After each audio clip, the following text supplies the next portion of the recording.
give you a demo on the StarLine i96 CAN bus immobiliser system.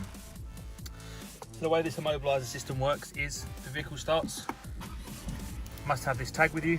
If the tag isn't with you, then the vehicle will cut out and die. Once the vehicle sees the tag, you'll get the little beep which you just heard, and then you can start and drive the car. There are a few variants of how we can disarm this immobiliser system. The first one is the tag must be present. The second one is we can pair the Bluetooth phone app. And the third one is we can use the factory buttons as a PIN code. So for example, we had no tag, we had no phone, we can enter a PIN code using the factory buttons to allow the vehicle to start. Comes on, the immobiliser sees the tag, we hear a little beep, and that means the vehicle's okay to drive. If we put the ignition on and there is no tag, so we've got the battery out of the tag, now the immobiliser system is beeping at us to let us know that there's no tags present, because we've set a code. So we're going to enter a code now. So we've set a PIN code.